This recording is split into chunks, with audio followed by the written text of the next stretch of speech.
in a restaurant with a nice open terrace in Greenpoint. As I smoothly parked my pickup truck in front of it, I could hear my daughter, Emily's voice, who had arrived earlier. That's my dad's car. He uses it for work. Then, cutting her off, a man's raspy voice echoed. Coming here in that kind of vehicle is so inappropriate. Is your father a high school graduate working in a factory? Emily looked perplexed at his words. The owner of the raspy voice seemed to have had a few drinks already, grinning with a flushed face. It had been a while since I encountered someone who thought making such tasteless jokes was funny. After affixing a parking ticket to my pickup, I walked up to the man.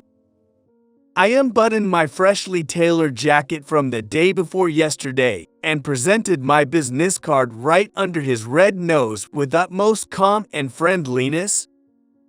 Here, I'm the president of a factory with an annual revenue of $50 million. Jack appeared taken aback. He was frantically searching the company name on my business card on his smartphone. No wonder. In Jack's worldview, someone who rides in a pickup couldn't possibly have a higher status than himself. Then, as if introducing myself, I began to recount my life story, answering his questions. My name is Victor. I'm a 63-year-old factory owner. The factory has grown significantly over the years, and so has the number of employees, but it took a lot of twists and turns to get to where I can talk about it like this. The story goes back to my childhood. Born as the son of a poor textile mill owner in the Midwest, I spent my childhood in hunger. I was born in the 1960s, a time when inexpensive and durable cotton products were being produced in large quantities in the U.S., causing the value of traditional textile mills to plummet. With that income, we couldn't make ends meet for the whole family, and there were times when my father had to kill a chicken that came into our yard to provide for our dinner that day. I was ordered by my father to do it several times, and the sound and the feel of it are still with me, making me recall those moments whenever I see chicken meat. One day, when my parents could no longer bear it on the factory's income alone, they started saying they were going to a community meeting, leaving me at home and not returning until late at night. The next morning, I would find a pile of flyers at the entrance. They were flyers for an invitation to join a new religious movement. Looking back, I think they were getting paid incentives by the cult for working as recruiters. What started as a recruitment effort for survival gradually consumed my parents' spirits. Every election, my mother would repeat in a frenzy, Believers will be saved. So, if you vote for that party, everything will be saved. That's right. If you give up your desires, you'll be liberated. So, you too. It was always like this. No way could I have a proper life in such a home. I needed to leave. I'm thinking of leaving. Why, aren't you happy just being here? I'm just fed up. Don't you lack faith? Did you do your duty today? If you do your duty, you won't have to think about unnecessary things. I'm leaving anyway. Saying that, I packed my things and stormed out of the house. It was the night of an 18-year-old, just a bit away from graduating high school. The spring wind was blowing fiercely. It wasn't that I had nowhere to go. I had jotted down my uncle's address and phone number in my notes. My uncle, living in Fresno, was single but had been concerned about our family since I was young. Whenever something comes up, give me a call. I feel like I understand what you're going through. My uncle often told me that. Entering a phone booth, I dialed his number with trembling fingers, and his gruff voice answered. Hello. Hello, who's this? It's Victor. Victor. What's going on at this hour? Well, I've run away from home. There was a brief silence as if my uncle was thinking, but then he said, Got it. Come to my place. I'll take care of you. Soon after, I took a slow train to Fresno and ended up rolling into my uncle's house. My uncle was an electrician by trade and was often out during the day. The house was scattered with various tools and parts, like wire cutters and wrenches. What caught my eye, however, was a box-shaped machine fitted in the back of the room, unlike anything I had seen before. This box had knobs of various sizes on it. Once, while my uncle was away, I turned the knobs. Suddenly, a loud noise unlike anything I had heard before, along with intermittent faint beeping sounds, started coming out. Interested? Whoa. I turned away in embarrassment as if caught in a misdeed when he spoke from behind me. However, my uncle was looking at me with excited eyes. It's called ham radio. With this, you can communicate with people all over the world. How about that? Isn't it cool? With people all over the world. Yo, that's right. You can have conversations with people on the other side of the earth through invisible signals.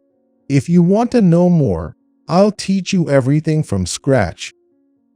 From then on, I became addicted to ham radio. I clung to my uncle day and night, fascinated by this strange box I had never seen before and the sounds from the other side of the globe that came from it. When my uncle was out, I would spend the night in front of the radio, deeply engrossed in communication, often realizing it was morning before I knew it. That's when I started helping with my uncle's work.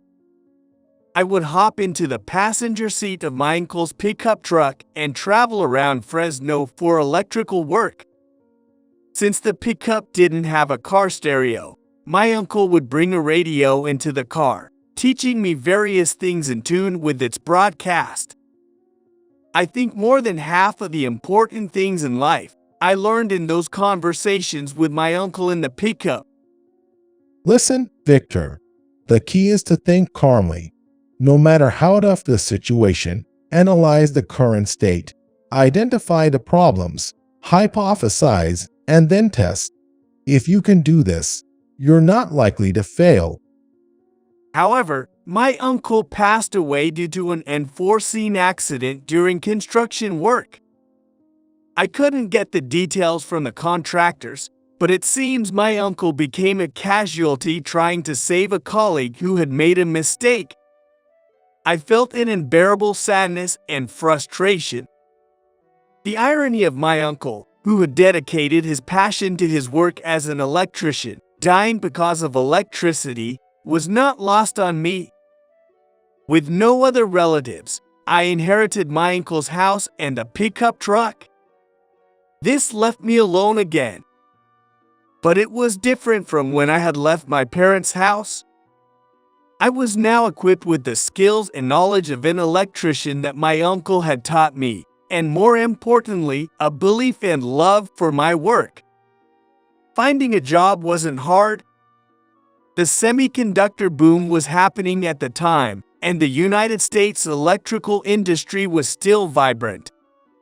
I interviewed at several factories and was eagerly recruited by all for my demonstrated skills.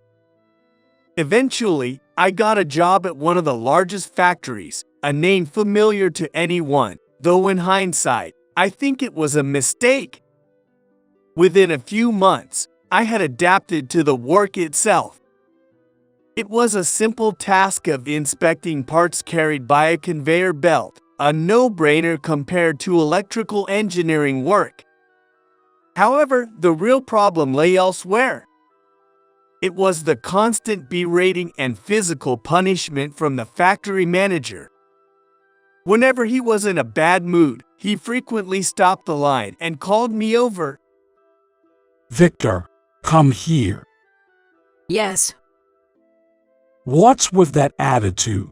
You look bored with your work. Yes, I'm sorry. You probably think anyone can do this simple job. Don't get ahead of yourself. I'm the one employing you. You're still half-baked.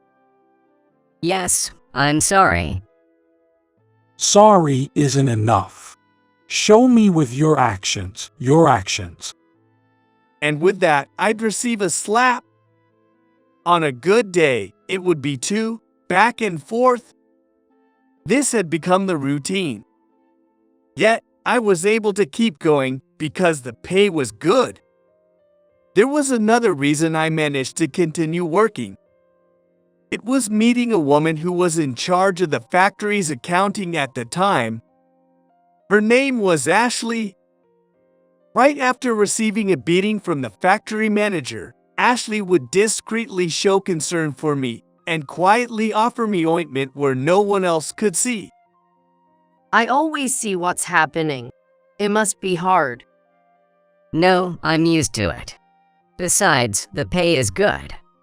I just think of it as including a bonus for the beatings. That's too harsh. Please don't overdo it. There was also a time when, after being slapped by the factory manager and bleeding from the mouth, Ashley gave me a handkerchief. Tucked inside the handkerchief was a note with her contact information, saying, "If there's anything I can do, please contact me anytime." Meeting Ashley certainly saved me in many ways. There's no doubt that she eased the feelings of gloom that had settled over me after my uncle's death. However, a decisive moment eventually arrived. Hey, who did this? One day, the factory manager stopped the line and yelled loudly enough for all the employees to hear. He is holding a significantly bent part in his hand. If someone doesn't come forward now, I'll knock everyone down. I knew who had checked that part. It was a new coworker next to me who, upon stealing a glance, was biting his lip, trembling. If I remained silent, everyone here would undoubtedly end up getting slapped. Thinking this, I instinctively raised my hand. It was me. What? I'm sorry. I overlooked it. Do you realize what you've done? Yes. I deeply apologize. The factory manager stood in front of me and slapped me across the face. Not satisfied with just that, he turned and delivered a knee strike to my midsection. I couldn't breathe, and as I squeezed my eyes shut, tears naturally started to flow. Oh, you're crying. Even now, you're trying to be the tragic hero. Though with that face, you're too ugly for it. With a look of triumph, the factory manager kicked me in the stomach with the tip of his shoe and walked away. That night, as I was cleaning up alone, Ashley stayed until the end. Good work. Good work. The factory manager is terrible, isn't he? He doesn't have to say things like that. It's okay. It would have taken more time if things continued that way. And we were already behind schedule. Actually, that wasn't your fault, was it, Victor? I fell silent. I saw Ken, who works next to you on the line, inspecting parts while staggering. Someone had to take responsibility. But you didn't have to take it upon yourself, Victor. It's okay. I won't be here much longer. What? Perhaps I was being reckless. But thinking about quitting was the truth. I'm thinking of leaving this company. There are more interesting things to do. I want to do what I love. Ashley was a woman who chose her words carefully. That sounds really good. I want you to do what you love. I believe in you, and you should too. But I'll miss you if you're gone. Saying that, Ashley looked down. If you'd like, why don't you quit with me? And we can start a new factory together. Her cheeks blushed. Even in the dimly lit factory, I could tell. If we could do that, I'd be so happy. And so, I decided to resign from the company with Ashley and start a new factory. In 1989, the year the Berlin Wall fell, Ashley and I got married. As an aside, the year after I left, an assault case occurred at the factory, and that factory manager was apparently arrested. It might have been a matter of time. Ashley and I launched a factory manufacturing semiconductor parts in 1990. I took on roles in sales and as a technician. Ashley handled all the accounting. However, initially, the business didn't go well. We barely made ends meet, primarily through electrical work I took on personally, rather than orders for parts. It wasn't surprising. The semiconductor industry was showing a declining trend. Considering the cost of assembly, it was impossible for a new small company to afford equipment for producing cutting-edge parts, so we specialized in technical expertise rather than production capacity, taking on manufacturing of parts. I never thought the skills I acquired in electrical work would come in handy in such a place. Whether it was because of that strategy or just luck, companies started to place orders, hearing that there are skilled craftsmen in that factory. It might have been the most fulfilling time of my life. Waking up early, going to the factory, and silently holding the soldering iron by myself. Or facing the machines that polish parts. Returning late at night, barely eating before falling asleep with Ashley. On rare days off, I glued myself to the amateur radio I inherited from my uncle. I think Ashley was incredibly accepting of such a husband. In the endlessly rotating days like a conveyor belt, Ashley and I had a daughter. It's a girl. Hey, what do you think we should name her? How about Emily after Ashley? Is it okay to name her after me? Yeah, I prefer that. Gus, we named our newborn daughter Emily. Emily was born healthy. But it was around this time, perhaps, Ashley's body began to harbor illness. Unfortunately, your wife's condition has reached stage 3. At this stage, surgery would likely be ineffective. Ashley had suddenly complained of severe abdominal pain while at work and was urgently hospitalized nearby. I rushed to the hospital upon hearing the news. I remember how the doctor's voice sounded unnervingly impersonal. The doctor informed me that Ashley had terminal pancreatic cancer. Can Ashley live? I can say for certain, a 5-year survival rate for stage 3 pancreatic cancer patients is about 6 to 7%. Why does it have to be Ashley? The doctor didn't answer my question. Instead, he started writing something on the chart and began preparing for the next patient. I'm sorry for causing such a fuss. When went for a visit with little Emily, Ashley was lying in the hospital bed, shrinking in size, but still managing a smile. Wearing the hospital gown made the petite Ashley look even smaller. Don't apologize. You've done nothing wrong. But I still have today's accounting work for the factory left to do. Don't worry about it. It's okay. When a loved one falls ill, you realize the preciousness of everyday life. Ashley's illness made me realize how happy I had been. But why, of all people, did it have to be Ashley? Emily, make sure to support your dad, okay? Yes. Even young Emily seemed to understand the situation and smiled without any worries. And you believe in yourself. I believe what you're trying to do is right. Stop it, don't be so formal. No, I want to say it while I can. Ashley was serious. The battle with her illness didn't last long. Perhaps that's what Ashley wanted. But now, there's no way to know for sure. Ashley's last expression was very peaceful. Ashley's glasses were placed inside her coffin, and I felt like I had lost everything. Had everything I'd done up to now been a mistake? I couldn't save Ashley. I had made her suffer. Maybe she wasn't happy. For a while, I couldn't focus on anything, not the machines I loved to tinker with, nor the amateur radio. The world seemed gray.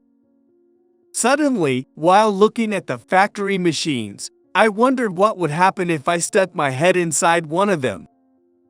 The machines I once loved and obsessed over now looked demonic. During those days of depression, I began to drown in alcohol.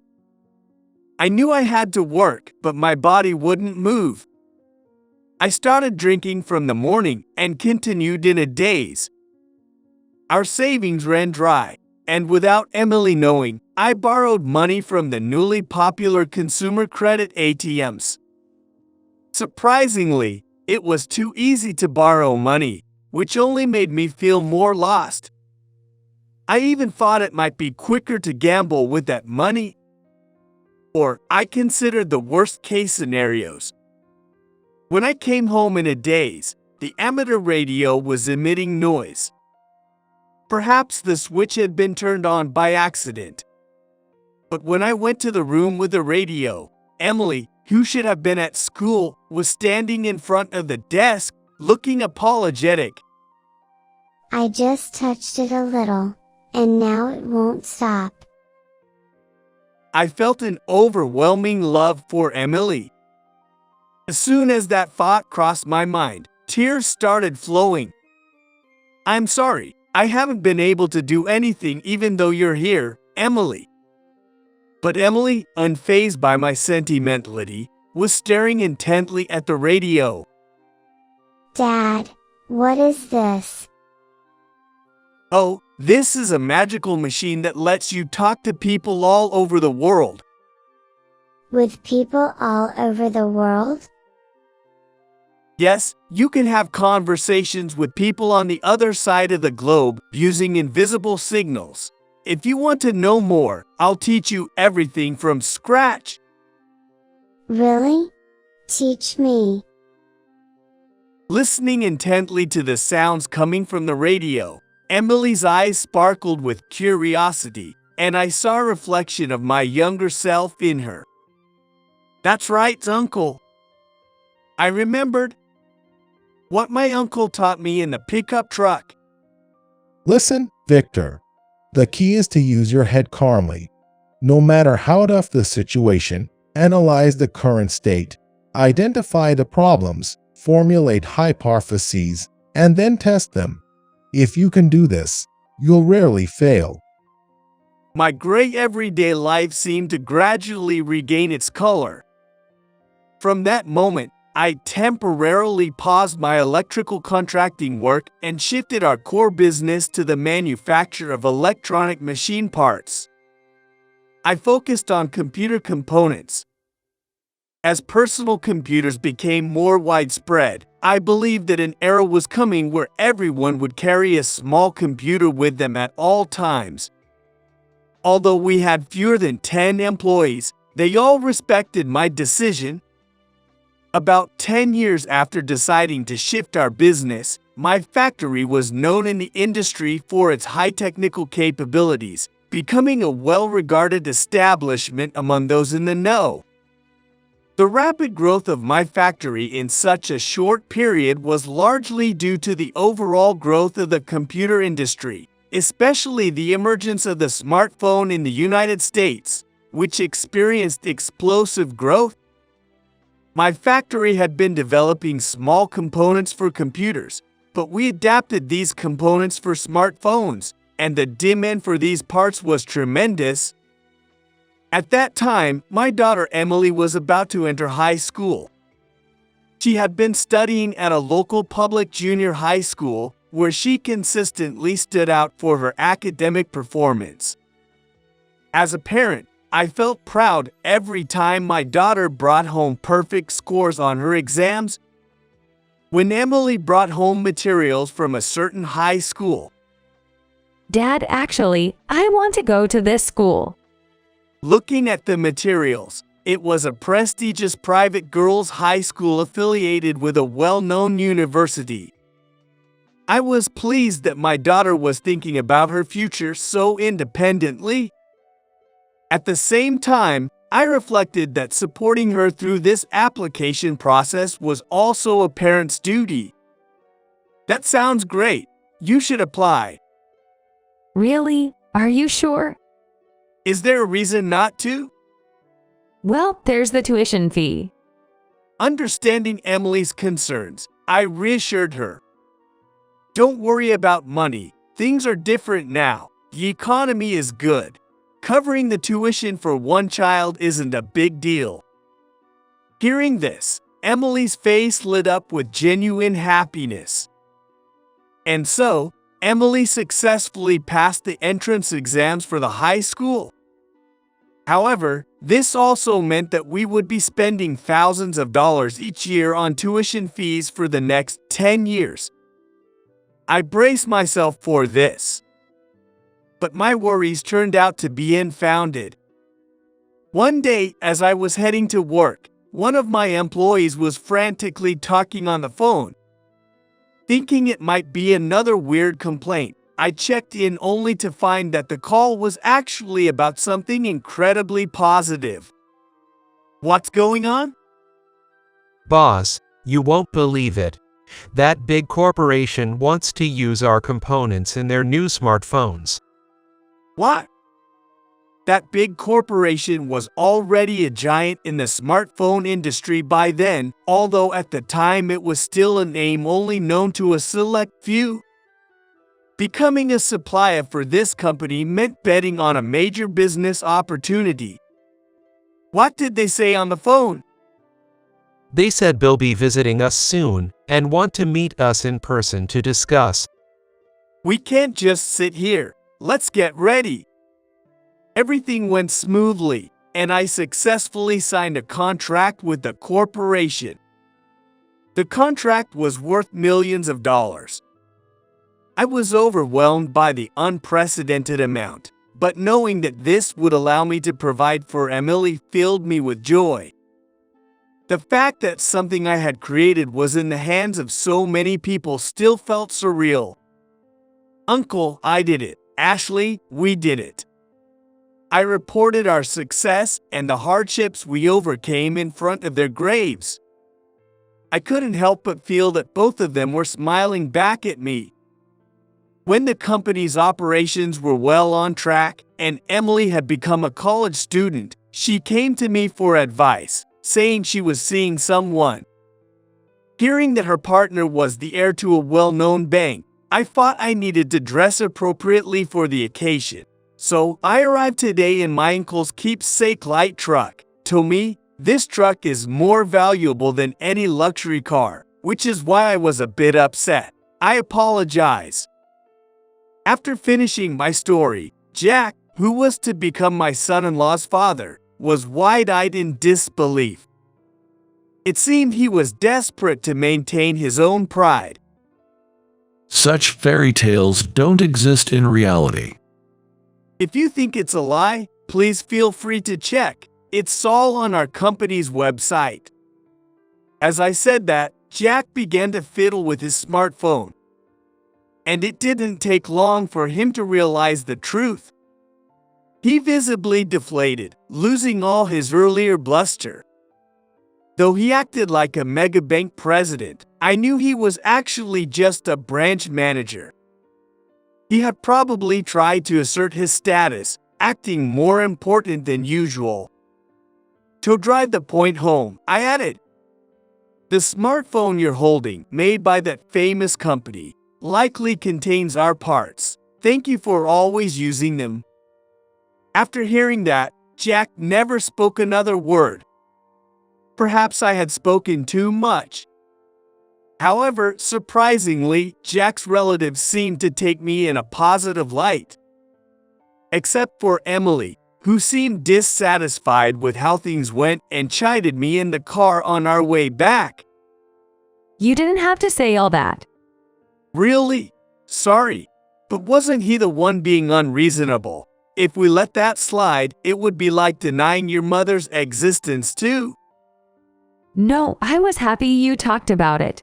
But you didn't have to mention all those stories from when I was little in front of everyone. Emily's face turned red, embarrassed. I see. But those things are important to me. Uncle, your mom, and you. You've all supported my life. I wanted to convey that properly. We both fell silent. The good thing about the light truck is that its engine noise drowns out any awkward silence. Feeling the oil smell and hearing the engine sound always brought me peace. I'm thinking of calling off the engagement with him. Is that so? The father was one thing, but his son seemed decent enough. Yeah, he is decent. But sometimes, he treats me like a secretary or a maid, asking me to fetch things or memorize his schedule. I don't want to live like that. Emily looked gloomy. And actually, I really want to become a researcher in engineering, not just graduate college. I want to create new technologies to make people happy. But he doesn't seem to support me becoming a researcher. Maybe because I'm a woman. Live the way you want to? I remembered what Ashley had once told me. Believe in yourself. Do what you love. I believe that what you want to do is right. I felt I understood how Ashley felt when she said those words to me. Time passed, and as expected, Emily's engagement fell through. Having their pride hurt was probably not easy for the other family. Emily seemed somewhat relieved when she told me it was over. To the world, it might seem like she missed out on a golden opportunity, but real happiness lies elsewhere.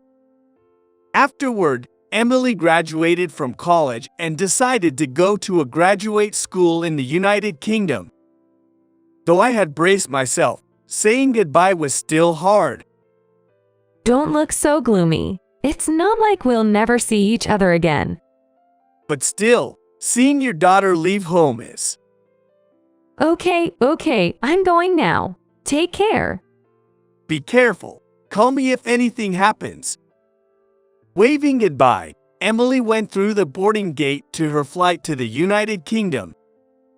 Months after that farewell, though I had acted strong at the airport, I found myself feeling a profound sadness in Emily's empty room. To distract myself from the loneliness, I turned to my amateur radio. It's a long-standing habit that felt like a part of me since moving in with my uncle. Hello CQ, hello CQ, hello CQ, this is Ya4TOC. If anyone is listening, I'd appreciate a call back. Over. Soon after, I received a response from a station in the United Kingdom. It was a woman's voice. Hello CQ, hello CQ, hello CQ. This is W2YA7KR. Go ahead. I wondered when she had gotten her ham radio license. At first, I thought I had misheard because of my loneliness. But there was no mistaking it. I responded with my whole being to the voice of my beloved daughter, coming through this magical box. W2YA7KR, thank you for your response. I'm so glad to hear you're doing well. Love, your father.